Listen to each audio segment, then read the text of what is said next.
Okay, in the interest of getting going, and I assume that people were wondering, but my intro will take a couple of minutes, so I will meander and talk, and people can arrive. So, hi, I'm Tom Abbott. I'm Director of the Digital Conscious Research Centre. Thank you very much for making the time for this in our regular seminar series.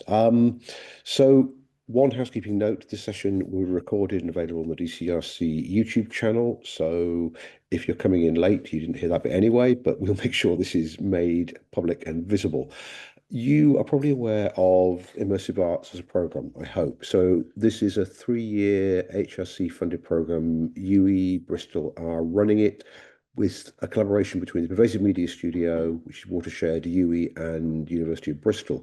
This is a nationwide funding program for immersive work in arts. We've just finished our second round of funding. I can't give you the number of applicants, but it is well into the thousands. Um, what DCSC wanted to do was support this internally. There are rules around the way the funding works that we can't benefit directly as a university from that funding program. So last year we put a call out for this session, really, immersive arts fellowships that would run within the institution, within the School of Arts, that enabled researchers who found their work aligning to the broader immersive arts program some space and some time to explore what those things might be. And so today is our opportunity to hear from the fellows we had running for the last year. We're going to hear from them in the order you've got on the screen: Ian, Kath, Anthony, and George, each for about 10 minutes, and there'll be an open Q&A at the end. I will do my best to moderate that. So if you've got questions, if you can drop them into the chat, and we'll pick those up once everybody has talked through. One final note, though, we've been very, very pleased with the work that's been done on this, and as a result, we're offering 4 more Immersive Arts Fellowships, the email invite for which and the call should be in your inboxes first thing tomorrow morning. The deadline will be later this calendar year, with the expectation the funding will kick in for you in the new year. This year, the funding has been slightly increased. We're offering £4,500 for each fellow. That can cover time. Obviously, it's not going to buy out a huge amount of workload bundles, but we hope it's enough to carve out some space, and obviously some funding within there for non-pay for things you might want to do. I'm going to shut up now and hand it over to Ian, because we're keeping everybody to 10 minutes, and I'm aware that's going to be a challenge. So if there are no further questions, or we've got people in the room, I will hand over to Ian Chamberlain as the first of our fellows.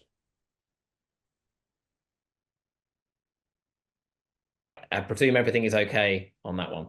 Yes. Okay. Fantastic. Okay. So yes. Thank you, Tom, for the introduction. Just to really get the presentation started, I put up there my original kind of proposal or question, I should say, for the fellowship. Really, it was trying to understand how I could start to utilize immersive and digital technologies alongside my analog, hand-drawn, hand-printed approaches. Just to give, I think, a bit of a background, which I think will help give a flavor to that, is my practice generally deals with architectural forms, architectural metaphors that are representations of kind of technological change or political change in some respects.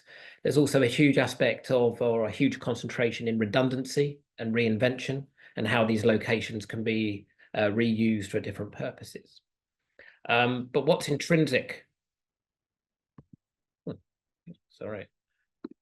What's intrinsic to my practice is being able to record these locations firsthand.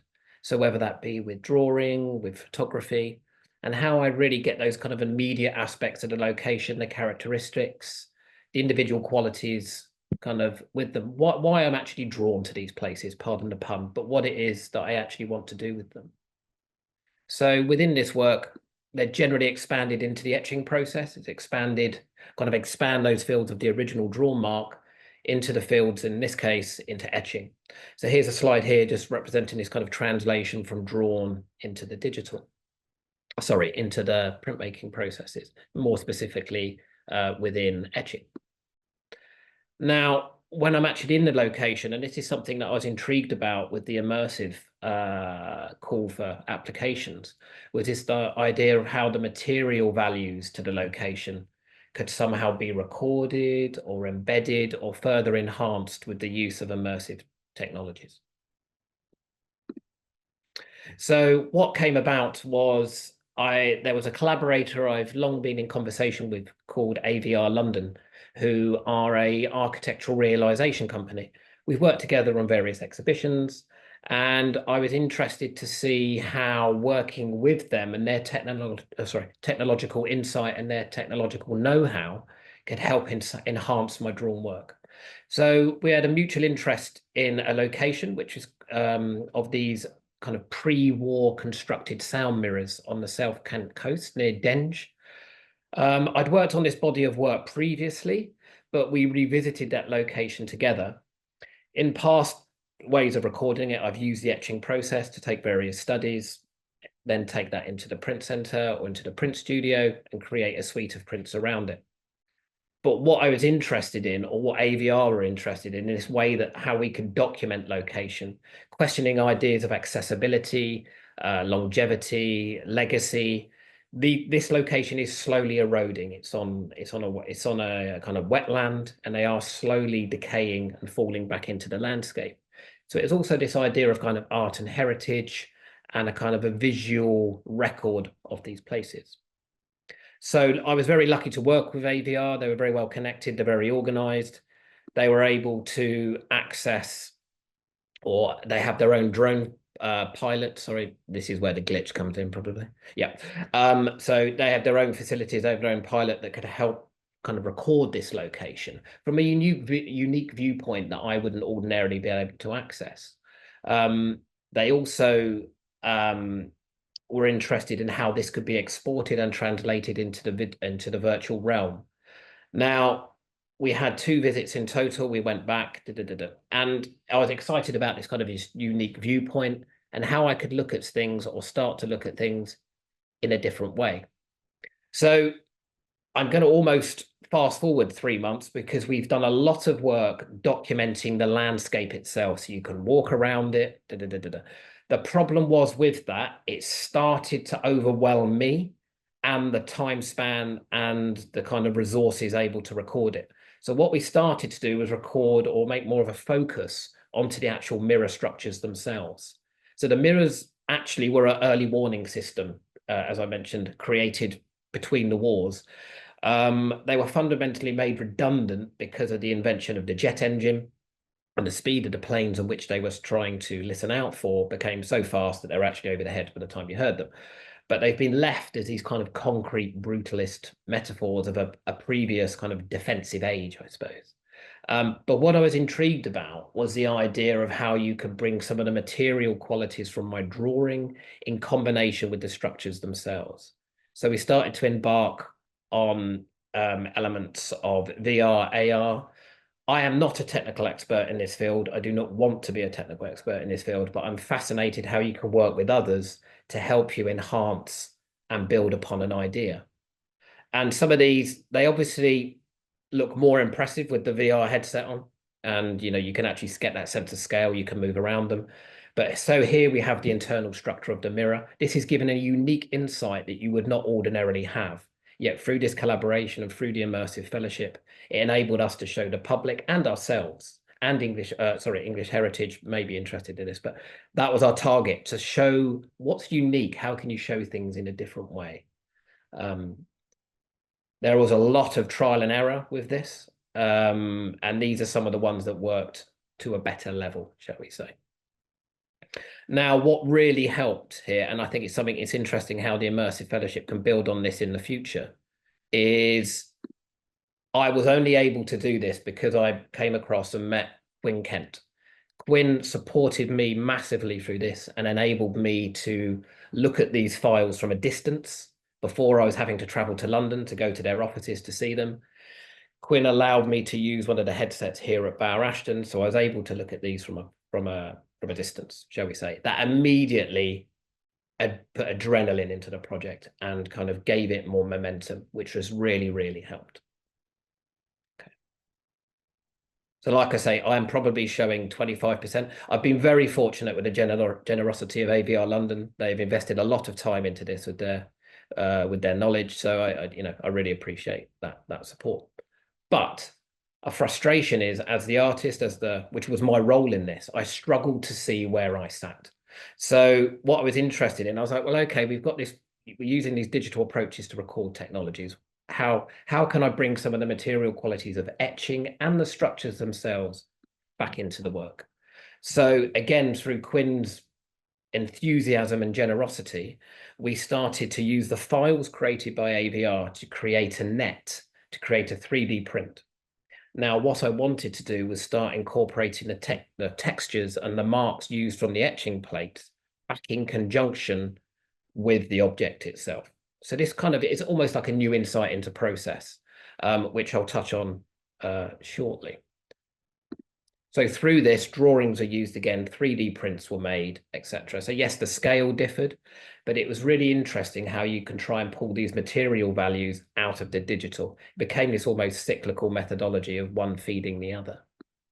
So through that, a 3D print was created.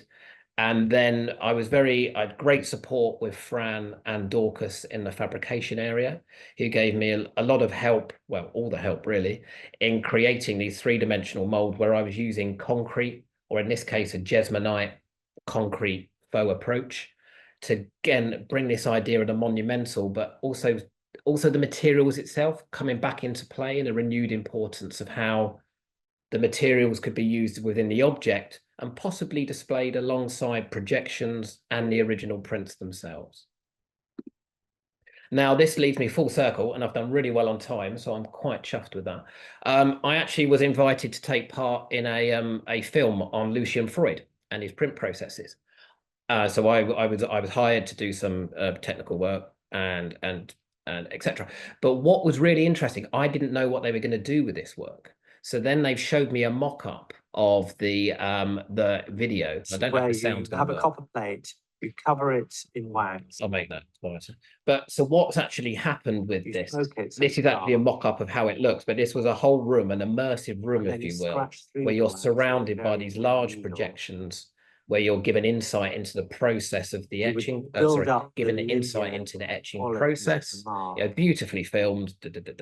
So actually, originally, this was my idea to have, you can see below, overview or close-up photography of etching plates used in conjunction with the display of etchings as well. So this kind of becomes this almost interdisciplinary way of displaying the work with projections, original artifacts, and close-up digital interventions. So that was how I kind of came full circle with the application in some respects. Where you have a copper plate. Stop that now. With me. But just to summarize, I've got a lot out of this experience. What did this is very kind of teachery doing this, but I think it's a really important, if you're interested in applying for it, just to be aware of these things. I'm really fortunate. I discovered some fantastic, generous, enthusiastic people that I hope I will be working with in the future. From a personal perspective, I need to make those make the kind of outcomes a bit more tangible, a bit more bite-sized. And my collaborator, AVR London, who again I kind of thank publicly, we talked about the idea that we need more bite-sized things, to almost stepping stones along the way. I think I could have simplified the idea a lot earlier on. I think it would have helped save a lot of time and sleepless nights. To quote my collaborator, it can be a time sponge. There's never enough time. I had 8 days. I used way more than 8 days. And I did have a budget to help pay the collaborator, but that was a scratch in the surface. At times, there can be too much potential. It's a complete rabbit hole. There are so many exciting things that can be done and used. I felt like a fraud, imposter syndrome within the field of kind of immersive arts. But I think as I started to kind of crawl my way through it, I started to see avenues and areas where maybe I could make a home. And it was very hard. All the work I do is by myself. I don't generally collaborate, but it was really interesting giving myself up to that process and actually starting to see how others can bring something unexpected to the work. And at the bottom now, I'd just like to again publicly thank DCRC for the opportunity. That's Tom Aber and Nick Triggs specifically, AVR London, Xavier Ure from CFPR and Quinn Kent, but also more recently, Fran and Dorcas in fabrication. It's been really interesting working with others within this field. And I thank you. Thank you, Ian, and more or less 10 minutes. With moving swiftly on, next one, please, Kath. Kath, are you ready to go? Yes, thanks, Tom. I will try my screen share and we should be good to go. Guys, do let me know if you can't see the slides. Are we all good? Fab. Thumb up. So I'll take Tom's thumb as a yes. So, hi guys, I'm Kath Hughes. I'm a lecturer in visual culture in the School of Arts, for those who don't know me. I'm going to speak today about a project called Biometric Bodies Breathe, which is very much a full collaborative project with digital artist and researcher Danny Backus. The second part of our project title, exploring affective data representations of the moving body in XR. Okay. So guys, Danny and I met at DCRC's previous Narrative Technologies event about a year and a half ago, I believe that was. Maybe the summer of 2024 seems to ring a bell. And connected over shared research interests. I had written a PhD titled Biorhythms, Digirhythms, Synthesizing the biometric body through performative methodologies, or something wordy, something an appropriately named PhD title. And Danny was completing his PhD. Danny's an XR artist. I am not a programmer, or would not consider myself a digital artist by any means. I would have interest in in the critical theory surrounding digitality. Because I'm going to open with an excerpt from the Breathing Manifesto, from a text published by the Contemporary Condition by Sternberg Press, one of my favorite book series, on contemporaneity in embodied data practices. So an excerpt from Cornelia Solfrank's and Purple Noise's Breathing Manifesto. Breathing is data. Technology came closer and now lives under our skin. Knowing our bodies better than we do, using our needs to leave them unfulfilled. Measured, quantified, surveilled. We're desperate for an escape from measure.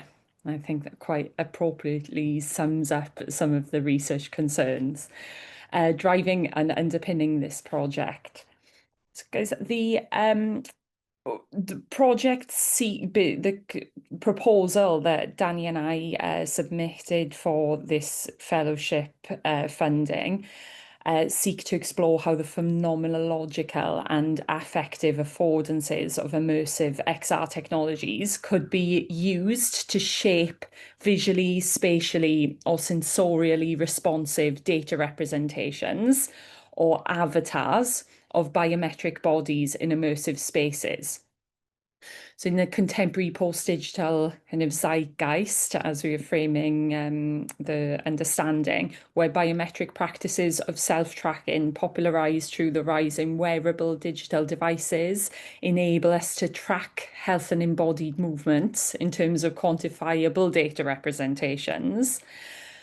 Our biometric data narratives arguably supersede the empirical narrative elements of embodied life.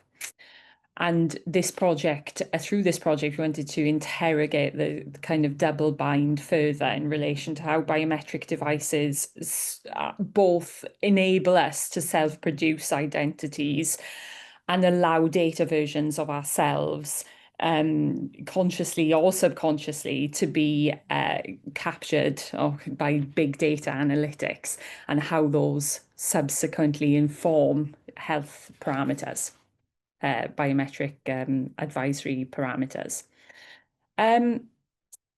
we wanted to explore the alternative data stories that living, breathing bodies could tell in immersive space. I guess we got a concept image from our kind of first research and development phase of this project by Danny on the screen.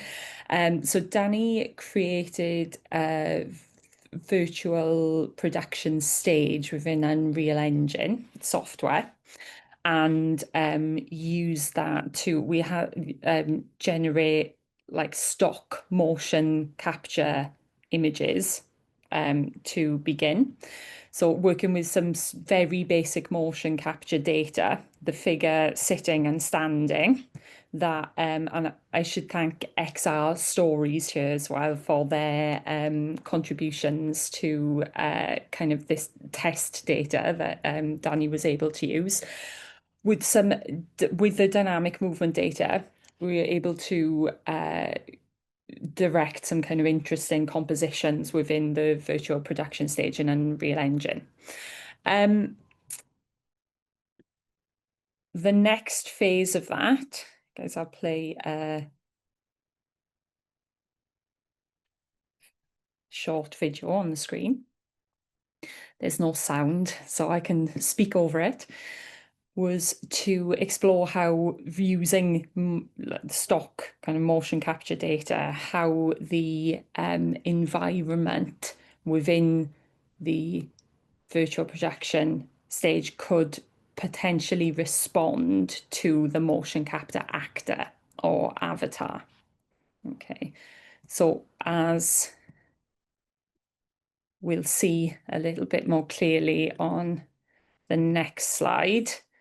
So we have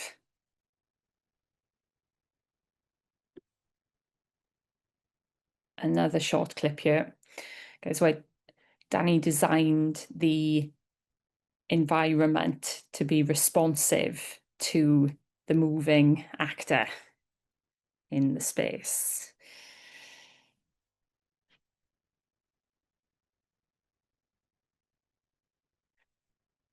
So within this scene, guys, the environment is responding to dummy heart rate data. Okay, so you can see the pulsating of the external objects, we'll call them in the scene, or responding to the actor as it moves through the space. Okay.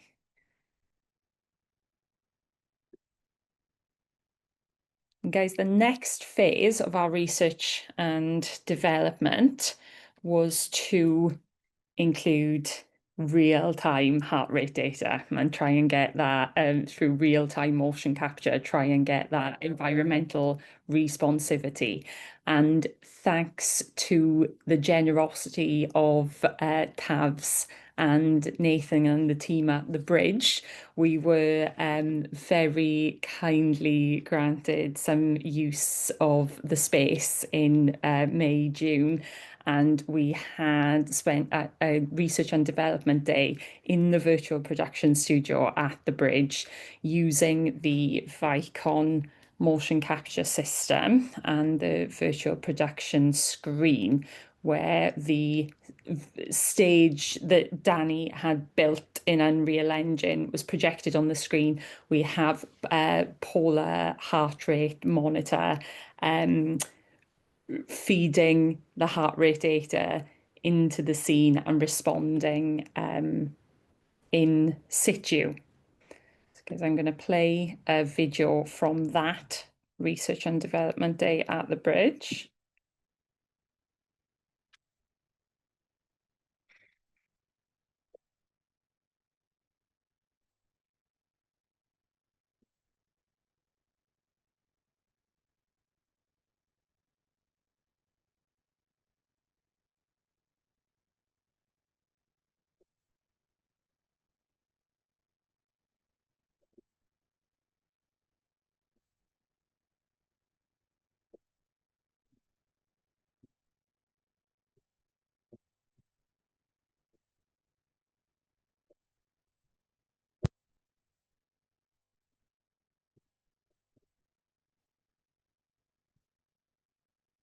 Okay.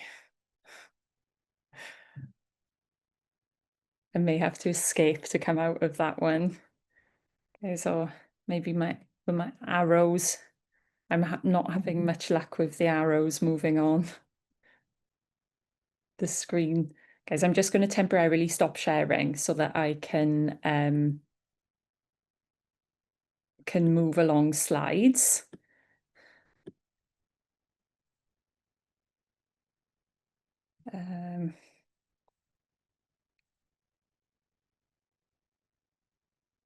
Apologies. Stop sharing. Okay, guys, I'm going to move along slides in the background and then I will reshare, eating up into time. Okay. Click to exit.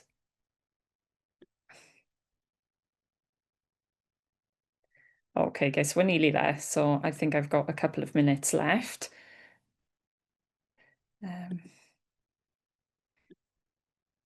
The last slide was a quotation from a text anyway. I can read it out. So I'll stop screen sharing if I can. I seem to have lost control of the screen. Sorry, folks. Kath, you are no longer screen sharing, if that helps you. Oh, thanks, Tom. Okay, I've just got the sound playing in the background and I'm not sure where it's coming from. Escape. Okay, that's done. Okay, there's a double video playing. Oh, apologies for that, guys. So I'll move on to where we're at now in that kind of final stages of the project, because I'm aware we've only got a couple of minutes left. So we have the consideration, we have a couple of funding applications we've applied for, Danny's led on the application for the Immersive Arts Experiment Fund to work with sound artist Joanna Pensel, who we've made a connection with, who is a performance and sound artist who uses body amplification techniques such as stethoscope microphones to amplify the internal acoustics of the body, so encouraging internal interoceptive awareness for spatializing the sounds beneath the skin. So you could hear some of that kind of pulsating, like heart rate sound in that video clip we played at the end. Guys, the next steps are we would like to see this project develop into something that is into work with research participants. We'd like to work with a participant group. It was always the intention to develop this project further. For the scope of this fellowship, we were very keen that we be the bodies that we experiment with, and that beyond that it becomes that we work with a collective body to envision the next stages. We're keen on considering those types of onboarding practices for participants in immersive spaces. For example, that the kind of nuts and bolts of getting people to wear heart rate monitors, or what would that sort of onboarding process involve. Very keen on participant awareness and sense of agency in contributing to the biometric feedback in the immersive environment. We have also made a connection with Ian Gilchrist from University of Bristol, who's a professor of neuropsychology.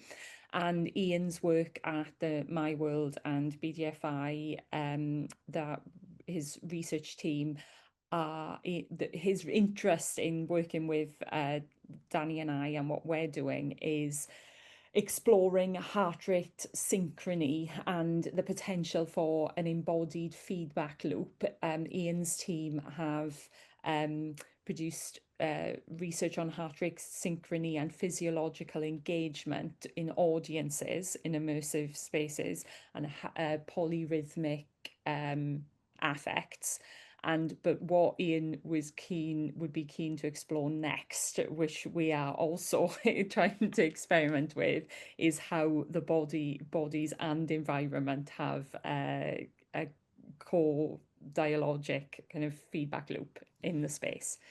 We have an application in for the XR Network Labs fund with Ian on for a project exploring heart rate synchrony and embodied feedback loops using real-time data capture in immersive VR virtual production. I'm going to leave it there, guys, because I think I've gone over time. But I'd just like to thank, before I forget, Tom, Nick, Amy, everyone at DCRC, Immersive Arts, and oh my god, this sounds like like a BAFTA speech or something, and Tabs and Nathan and the team at the bridge. Thank you, guys. If I've forgotten anyone, sorry. Kath, thank you very much. I will move us on quickly. Kath, brilliant, and technical issues notwithstanding, you're more or less on time. Anthony, I'm going to hand over to you, and we just to remind everybody that any questions, drop them in the chat. We'll have 10 minutes or so at the end for a Q&A.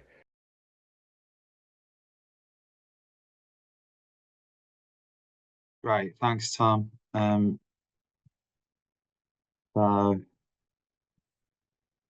I'm hopeful people can see a description or opening slide talking about this project, which is now called Bumblehole Knucklebones, or the Derby Hand. It's gone through various titles, as probably a lot of creative projects do. What I stayed the same is that there's this idea of developing initially site-specific immersive audio centred on the Bumblehole Nature Reserve. So we're on the edge of Dudley in the Black Country in the West Midlands. It's a fascinating history to the place, which is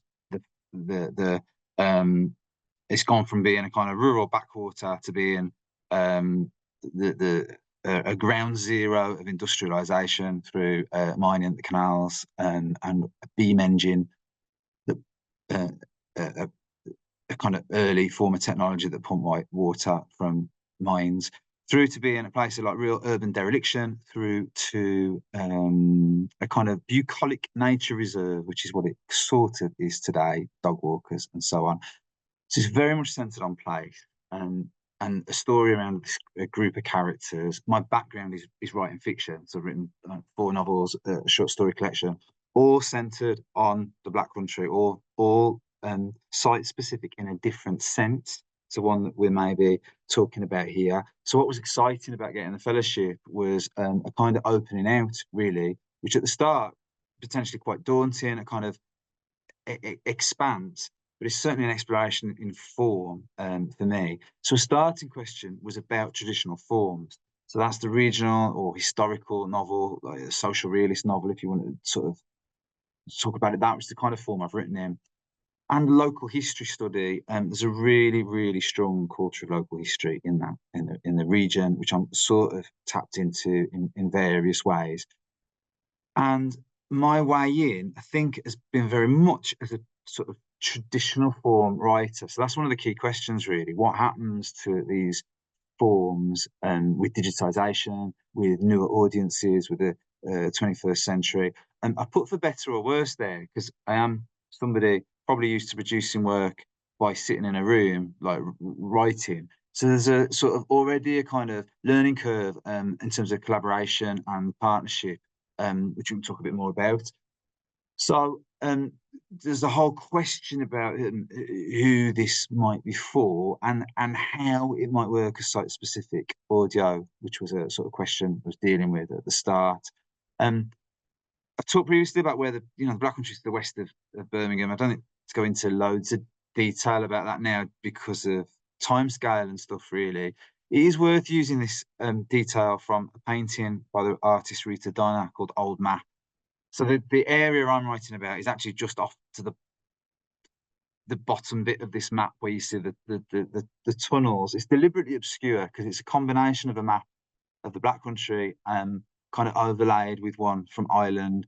And actually there's a lot of layering in this storytelling, and which has got implications regarding audio, so form, and audience in terms of the layering and hybridity of both form and identity in the region, which was really keen to explore. And it's sort of part of ongoing work that I've been doing with partnership with the University of Wolverhampton, and also work with the Black Country Living Museum, which I'll say a bit more about in a bit. So I started with kind of what you might call traditional writers research. There's a sort of picture of the site. It's quite a useful one, that regarding the terrain, because that is like the top of an old slag heap or coal tip, as you call it, sort of partly grown over with grass. And there's a map from a notebook of the site. There's a kind of cartographic impulse with this, which might become apparent. So the idea is that we would enter this story world, literary world, like literal world. You would be there at Bumblehole, walking up and down the canal towpaths and so on, with a range of voices and interacting with a story. I mentioned it's part of a constellation of new work. So I've got a story collection that's just come out, and I'm editing a book of Black Country writing that will be published next year. And part of the opportunity with the fellowship for me as an artist, which I'm really very grateful for, was to sort of accelerate and encourage this kind of opening out of form, really, whether through collaboration or whether thinking about, right, well, how might immersive audio work? What does that actually mean? So there's a real shift in what I'm producing from that more traditional form of writing through to a kind of a more mixed form, really. So at the heart of all this, we've got a story, one of apocalyptic conflict between a real character called Joe Darby, who was world champion jumper of the 1890s, celebrated in the area. There's a statue of him there in the middle of Netherton, which is the town he was from. He's from the area we are talking about here. And the folk devil, Spring-Heeled Jack, there was a Spring-Heeled Jack scare, this kind of aristocratic, devil-like character. The reason Jack the Ripper was so called came from this kind of urban mythology from the middle of the century. There was a Spring-Heeled Jack scare just down the road from where we're writing about. And so this bound up with this kind of local history, urban folklore, this aristocratic devil figure preying on kind of innocent working people is kind of how the story unfolds. We've got a story also of doomed love between another real character, Theophilus Dunn, the Dudley Devil, and his love for a character called Mary Burke or Mary Swan. She's part of a sort of shape-shifting family of twins, and partly they live as swans on the pond, on the pools, which are all filled in quarries, and the canals of Bumblehole. There's this kind of love stories between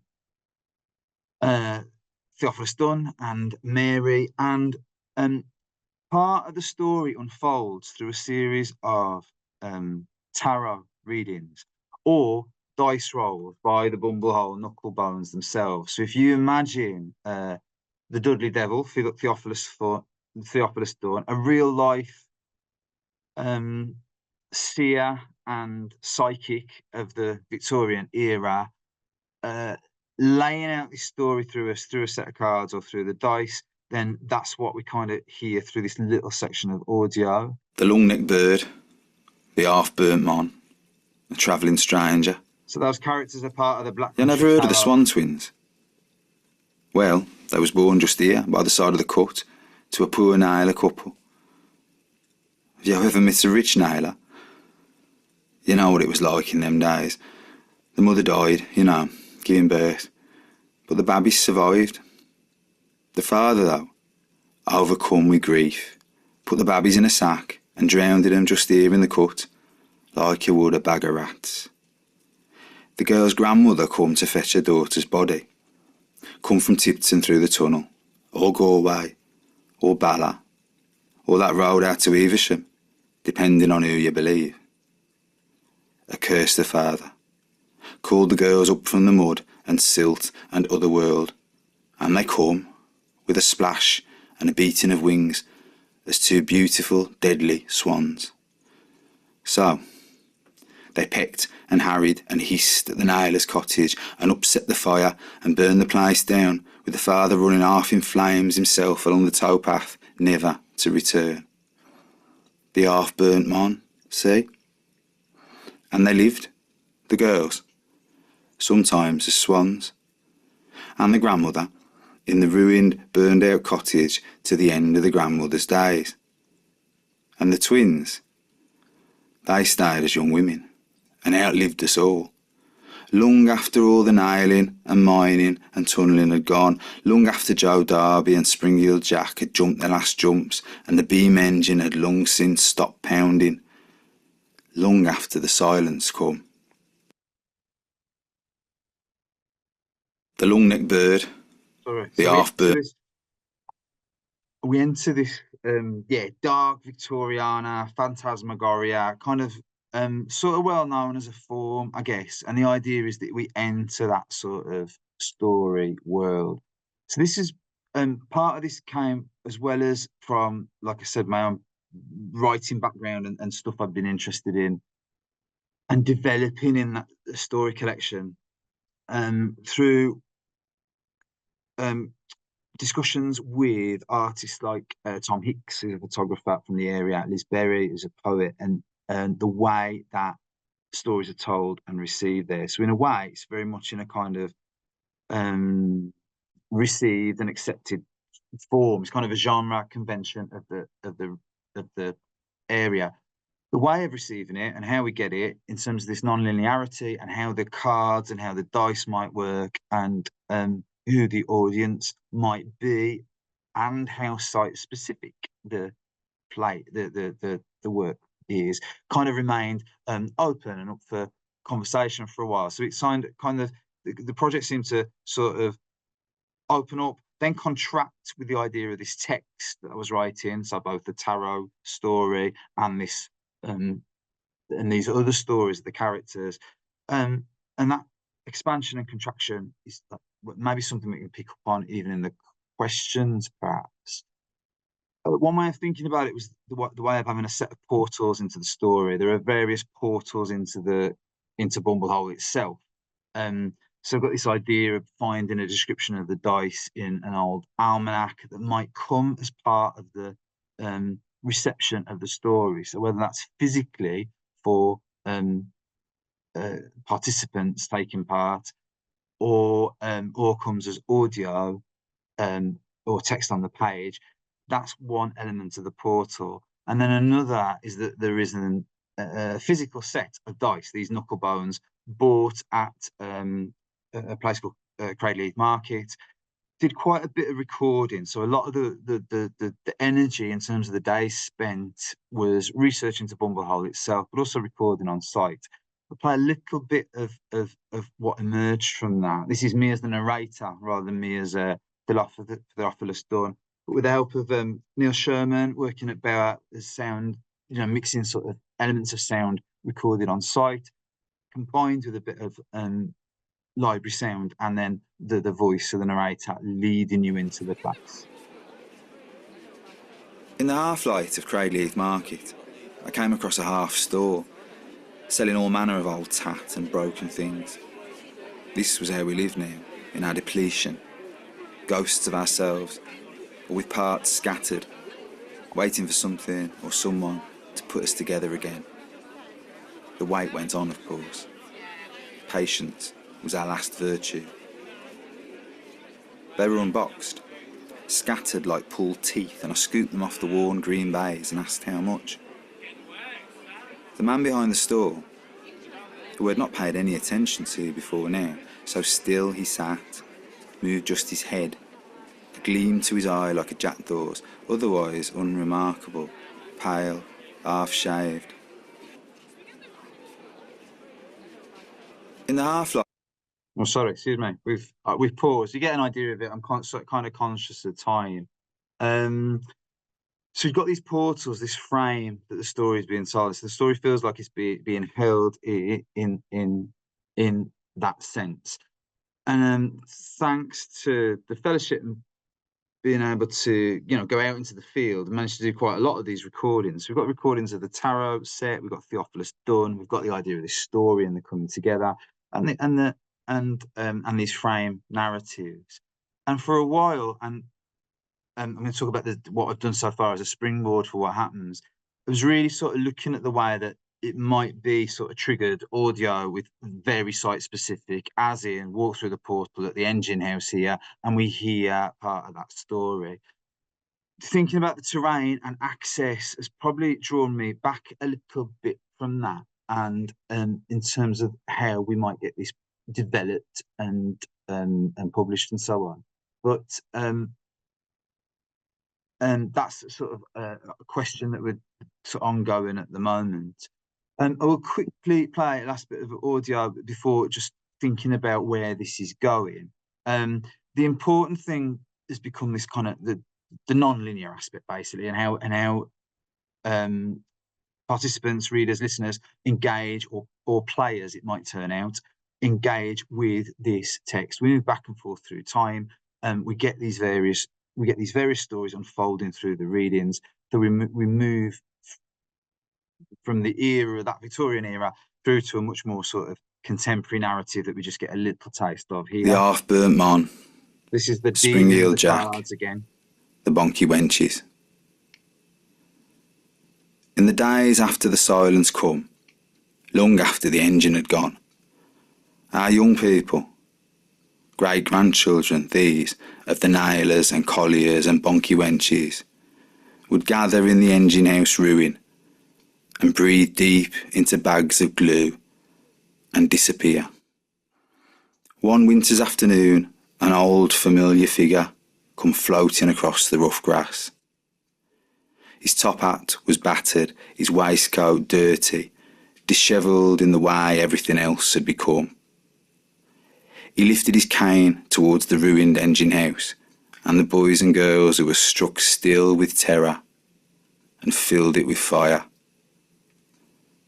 They burned in there and then walked from the fire anew, ashy servants of the top-hatted man, to wait down there in the tunnels for some kind of resurrection. The half-burnt man. Sorry, Spring. So, The half-burnt man. Spring Eel. are we done? Yeah. So, just very quickly, at the heart of this is a map, and the idea of the map and the labyrinth.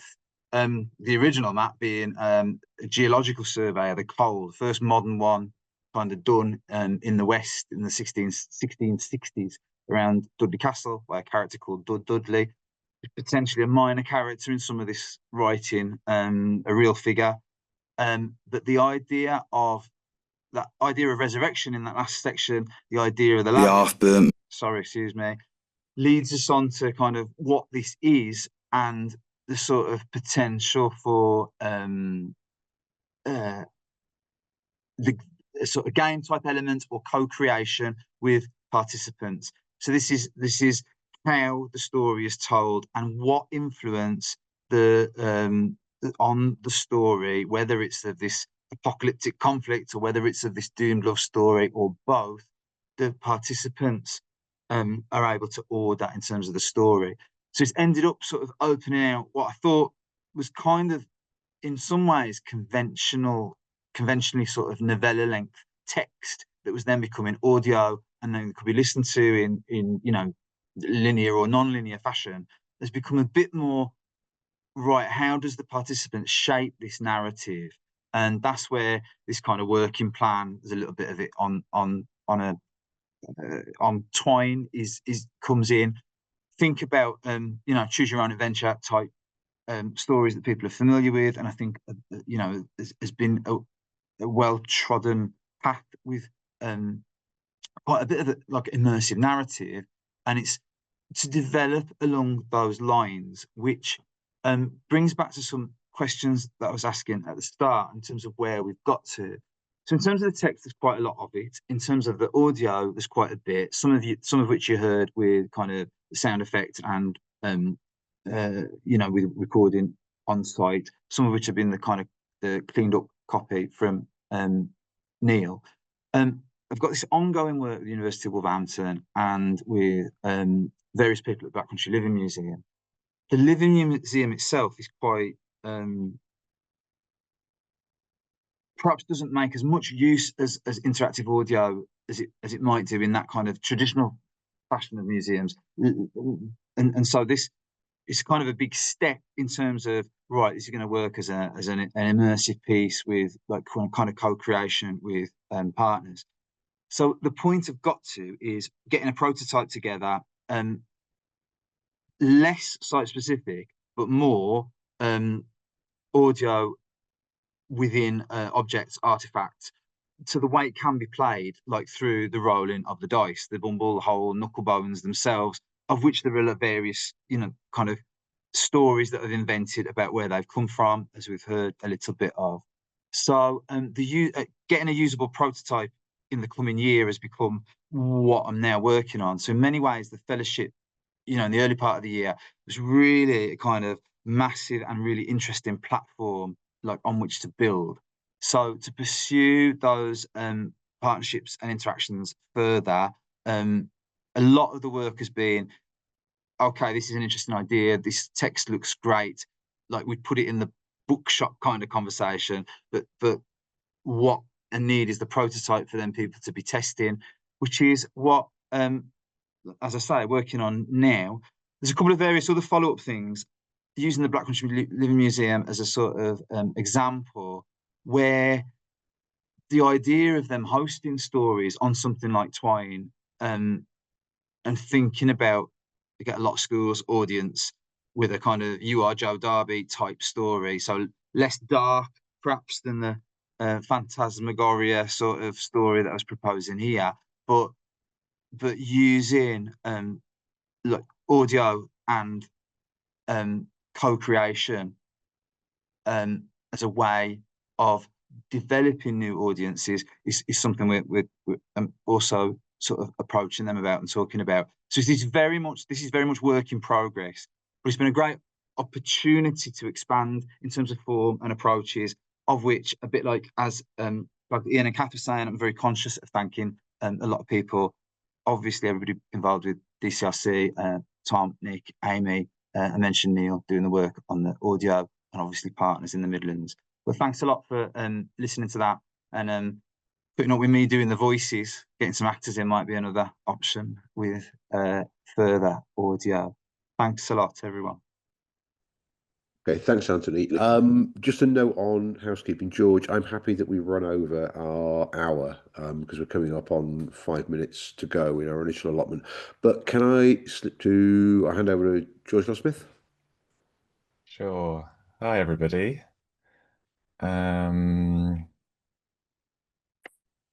Anthony, you might just stop sharing your site. You do it.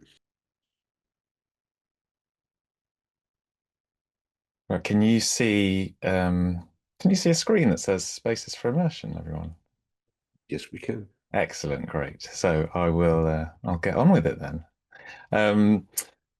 So yeah, hi everybody. I found this lunchtime really, really exciting. It feels like a real honor. I wasn't really aware at all of the variety of the work that had been going on as part of these fellowships. So it's amazing to see it. And thanks too from me to all of the DCRC team for making this happen. It's very exciting.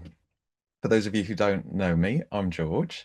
This is Spaces for Immersion is the title of my fellowship, and the starting point for it was my own experience of designing Watershed's new undershed gallery for immersive work, which some of you might be familiar with.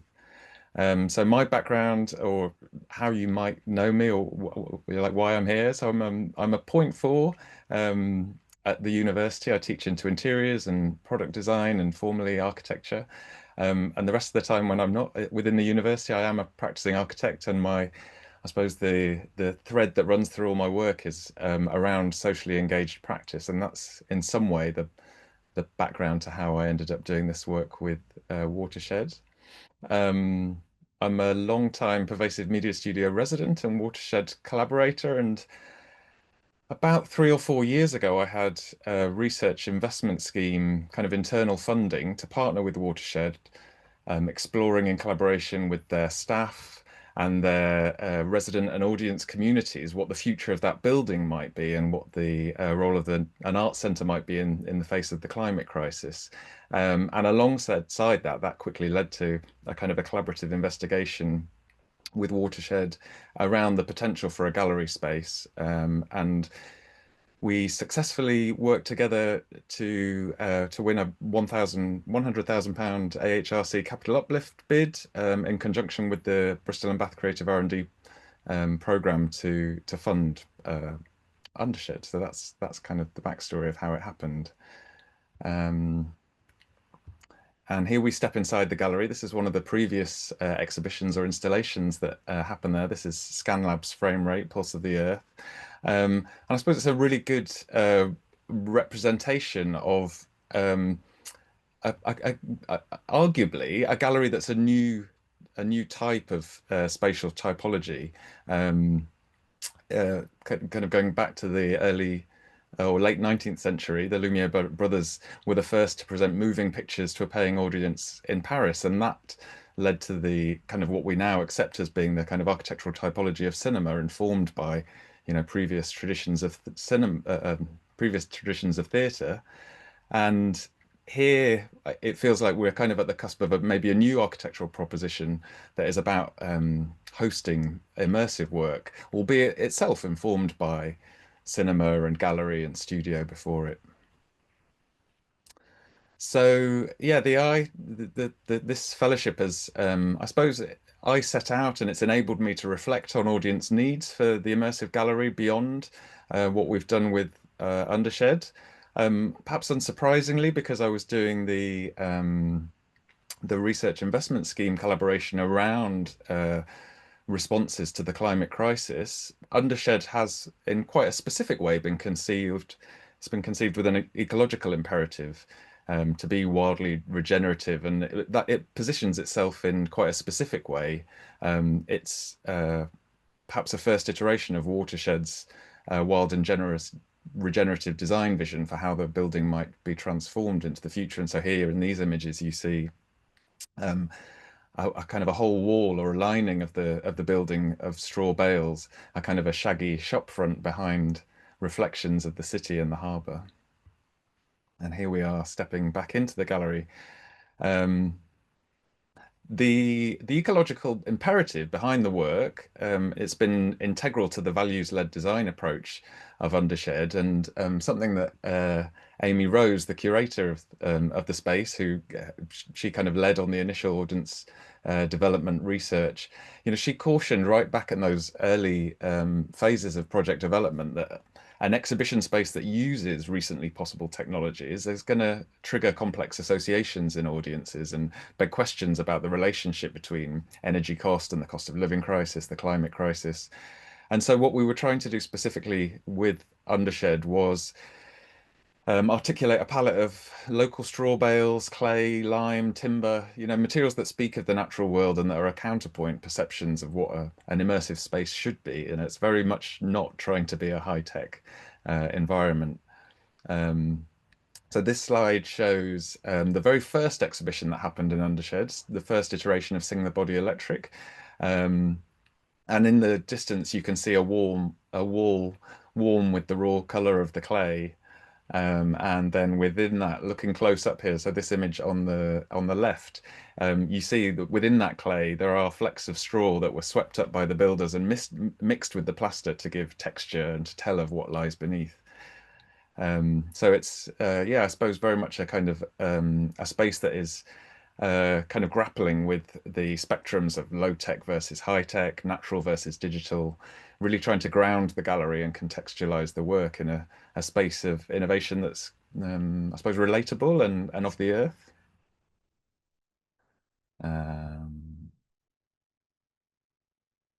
Yeah, so as part of this research project, I did a series of interviews. So this is the Box space in the Wales Millennium Centre in Cardiff. I went over to visit them and interviewed their lead producer, David Massey. I did an interview, kind of a almost like a retrospective on or a kind of a reflection on how the initial months of Undershed's existence with Sarah Warren, who was at that point the Immersive Venue Network producer.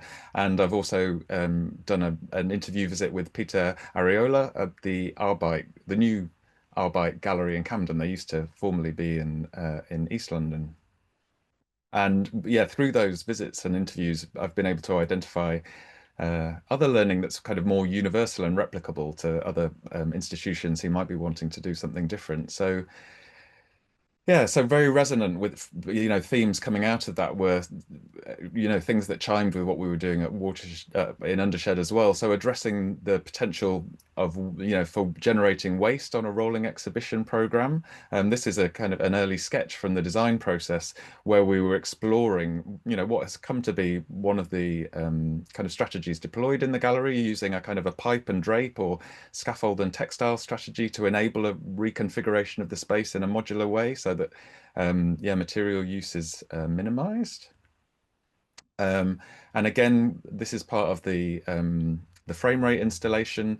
Here you see a kind of a ceiling grid of connections back to the building's primary structural frame and cable runs for data and electricity and lighting.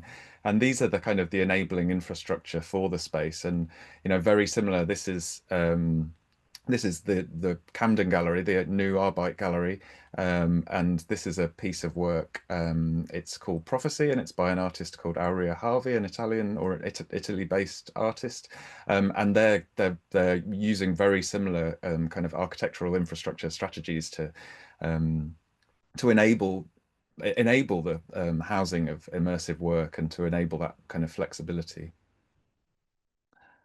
But key too are kind of the social dynamics that are unique to immersive. So it's not all about the technical requirements. Yeah, so within this kind of emerging typology is the you know, other people have referred to it today, the really important part of the experience is about onboarding and offboarding. So these are moments that are partly about being welcomed, but also about being prepared for what's to come. And they encompass ensuring that the visitor understands what they're going to be encountering, but also how they might use any equipment that they might be wearing or interacting with. You know, a lot of this type of work it involves engaging with a lot of unfamiliar hardware.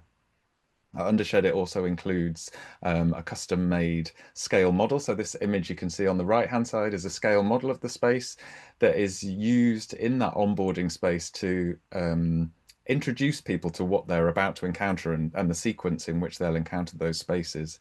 And it's complemented by an online illustrated guide that enables people to prepare for a visit. It's particularly useful for visitors who might have multiple or neurodiverse ways of navigating the space that you know they would want to make those kind of preparations. Similarly, this space shows, this slide shows the space for reflection. So I observed this in Box in Cardiff when I visited, and it's now recreated as part of the current Undershed exhibition. And this is about kind of enabling a decompression and exploring an exploration of interpretation material. Yes,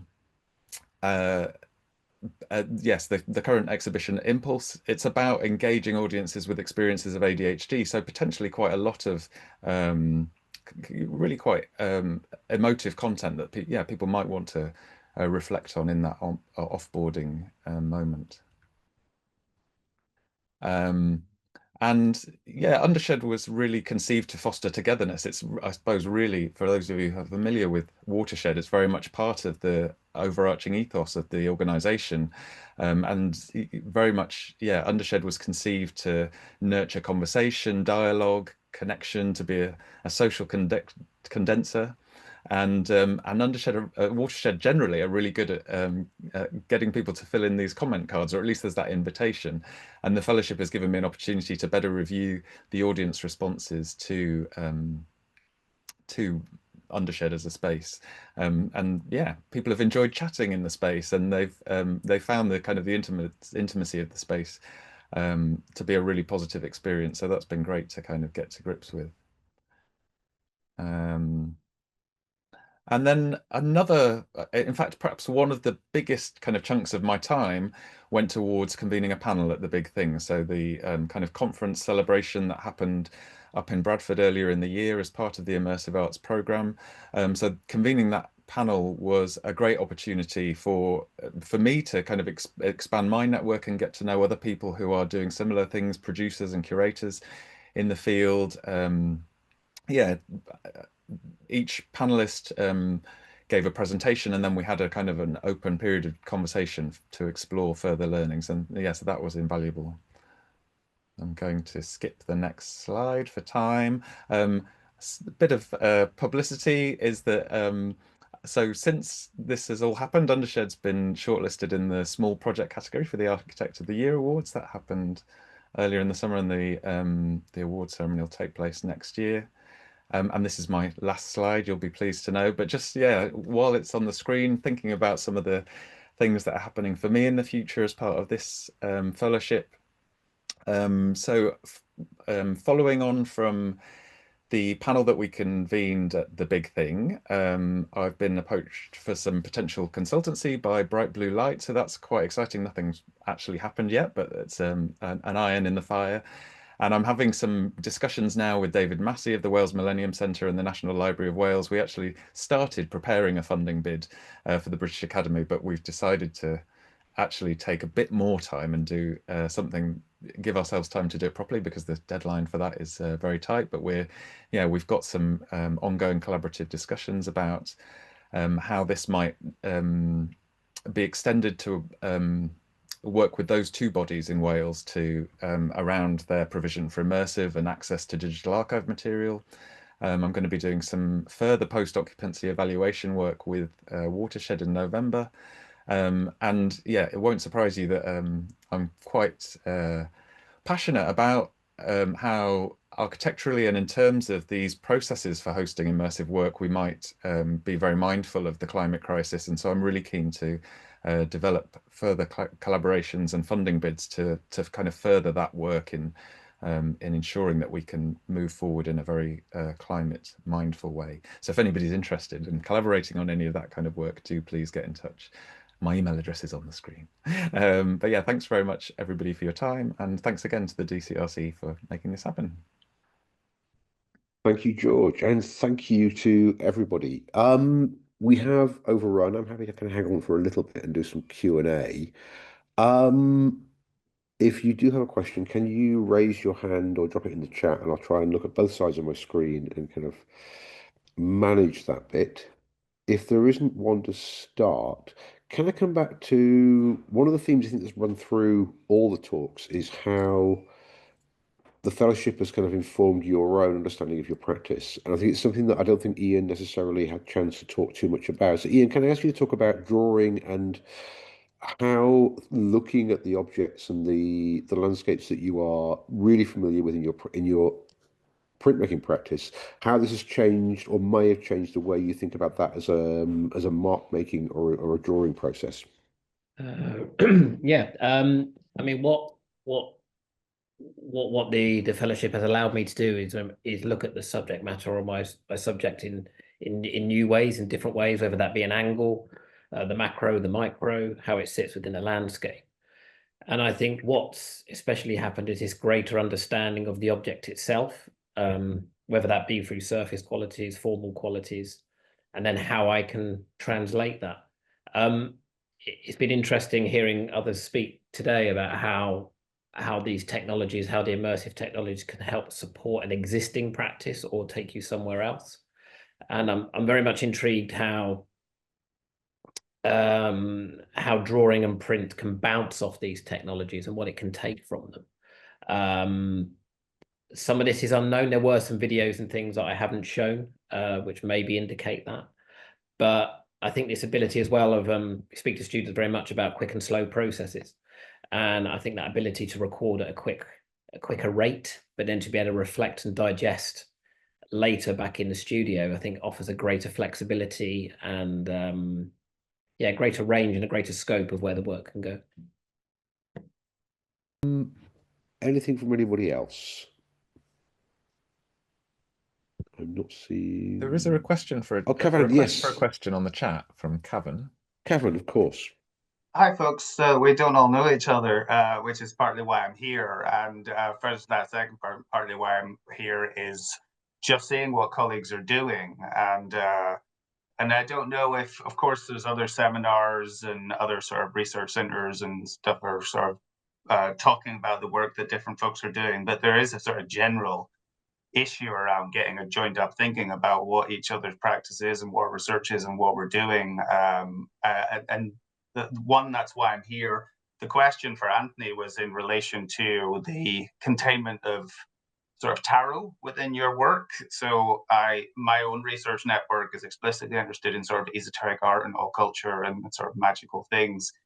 And I am on a mission to find out the others at UA that have these kind of interests and so on for various reasons. So one, it's a question about that, and can you direct me, or can we have further conversations about that if that is an interest in yours? And two, it was just to tack on to that point about this is even why I'm here in this, and I'm interested in more opportunities beyond just sort of seminars or presentations, how we can find ways to get a better understanding of what each other's up to and where we have opportunities for collaboration and shared interests. That was the question. Yeah, so thanks a lot, Kevin, and that sounds really interesting. So maybe we can catch up sort of separately from the meeting about your practice, which would be great. Just yeah, kind of what you were part of that.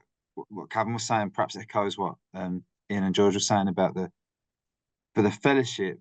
Yeah, just to agree that maybe that kind of earlier term or mid-term meeting together would be useful.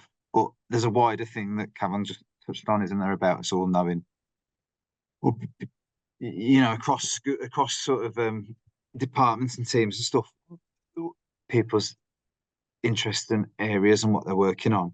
The way into the tarot stuff for me was to do with a non-linearity, although given one of those characters was this sort of seer figure, there's a lot of the culture and the storytelling around him in particular, but also the place that is bound up with fortune telling, basically, like, you know, essentially. So yeah, that would be really interesting. And again, very bound up with place. So the place really kind of influencing the nature of then how the predictions or you know, communication with whatever's being attempted, like how that influences it. So that'd be great, yeah, to sort of think about that. But the way into it in terms of was to do with form for me. Yeah, it was about how can we, what, you know, this is also, it's also a convenient way of telling a story in a non-linear way, I think. Great, thanks for that. Yeah, I totally understand. Yes, so rolling a dice is less context specific than the tarot because it's to do with fortune telling. Yeah, it's a way of get a way of, so there's the sort of practical issue, but I think, and again, maybe this we can talk about this elsewhere. There is definitely the culture itself and the place itself being bound up with more intricate forms of like tarot type behavior. Okay, thanks. Can I be a host and say I'm not sure how long we have the research fellows for, and we've run over. Does anybody want to pick up a rumors question, which I think is really interesting, but I'm happy that for it to be short answers. Or so, how does the non-linearity of immersive influence or not your practice going forward? And it can be quick ones, it can be kind of one-liners, it can be a shrug, it can be a hold your head in the hands. Kath, we haven't heard from you. Yeah, yes, Tom, and I was going to jump in then actually on the back of Kevin's question for Anthony, so maybe I'll prefer an answer that sits in between those questions somewhat.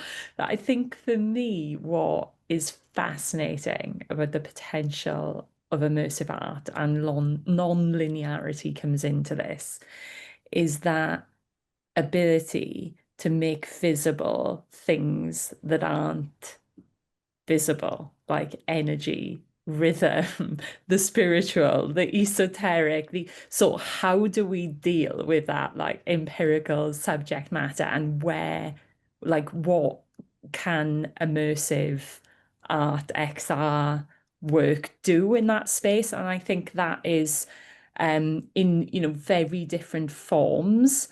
and with very different kind of critical concerns. That's something that we're all grappling with in some way, shape or form. It's how to make, I mean, many of us work in the visual arts as well, so there's always that problem between the representational and the affective and the phenomenological. So I think it's something around that for me. And I may have skirted the question, Arima, but I hope that was sufficient. Arima's response in the chat indicates you probably answered it in an interesting way. Okay. Unless there's anybody else who's jumping in, I'm going to call a halt. We are a little bit over time. Thank you so much for the presentations. Thank you to Nick and to Amy for convening, especially to Nick for kind of managing the process over the last year. Just a flag that the announcement will be out tomorrow. It'll be about this year's fellowships. Those Nick is offering very generously kind of drop-in sessions during November to kind of support any applications to answer any questions. But thank you. Have a great afternoon, and thank you again to George, Kath, Ian, and Anthony. Thanks, everyone. Yeah, thanks very much for having us. Thank you. Yeah, thank you. Bye.